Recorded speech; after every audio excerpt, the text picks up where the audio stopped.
రాష్ట్రంలో ఏ గ్రామంలోనైనా 100% రుణమాఫీ చేసినట్లు నిరూపిస్తే బీఆర్ఎస్ ఎమ్మెల్యేలంతా రాజీనామా చేస్తామని సీఎం రేవంత్ కు కేటీఆర్ సవాల్ విసిరారు. కర్షకులకు ఇచ్చిన హామీలు నెరవేర్చాలంటూ రంగారెడ్డి జిల్లా షాబాద్లో గులాబీ పార్టీ ధర్నా చేపట్టింది. కార్యక్రమంలో మాజీ మంత్రులు సబితా ఇంద్రారెడ్డి, మహమూద్ అలీ, శ్రీనివాసరెడ్డి తదితరులు పాల్గొన్నారు. 6 గ్యారంటీల పేరుతో అధికారంలోకి వచ్చిన కాంగ్రెస్ 6వ గ్యారంటీని మాత్రమే అమలు చేసిందని ధ్వజమెత్తారు. కూట్లో రాయి తీయనోడు ఏట్లో రాయి తీసినట్లుగా రాష్ట్రంలో హామీలు నెరవేర్చని సీఎం రేవంత్ ఢిల్లీ వేదికగా అబద్దాలు చెబుతున్నారని మండిపడ్డారు. కేసీఆర్ నాట్లప్పుడు రైతు బంధు ఇస్తే రేవంత్ ఓట్లప్పుడు మాత్రమే రైతు భరోసా ఇస్తానంటున్నారని ఆక్షేపించారు.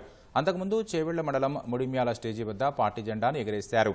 300 మంది బీజేపీ, కాంగ్రెస్కు చెందిన నేతలను పార్టీలోకి చేర్చుకున్నారు.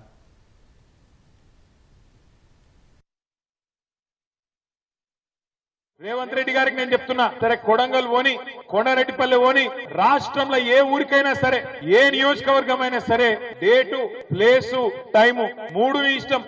ఏ ఊరికంటే ఆ ఊరికి పోదాం. నువ్వు కాకపోతే నీ మంత్రులను పంపి ఒక్క ఊర్లోనన్నా గిన్న రైతులు రుణమాఫీ అయిందని 100% గిన్న రాసిస్తే మొత్తం బీఆర్ఎస్ పార్టీ నాయకులను రాజీనామా చేసి పోతామని చెప్పి కూడా నేను విజ్ఞప్తి చేస్తా ఉన్నా. ఇంత మోసం చేయొచ్చా?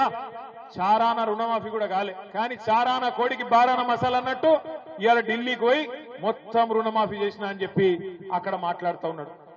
ఈ రోజు ఒక్కొక్క ఎకరానికి సంవత్సరంలో రేవంత్ రెడ్డి ఎంత బాకీ ఉన్నాడు ఎరికైనా? ఒక్కొక్క రైతుకు ఒక ఎకరానికి 17,500 రూపాయల చొప్పున బాకీ ఉన్నాడు. ఈ రాష్ట్రంలో ఉండే 1,67,00,000 మంది ఆడబిడ్డలకు రేవంత్ రెడ్డి గారు ఈ ఒక్క సంవత్సరంలోనే 30,000 రూపాయలు బాకీ ఉన్నాడు. నెలకు 2,500 చొప్పున, సంవత్సరానికి 30,000 రూపాయలు బాకీ ఉన్నాడు.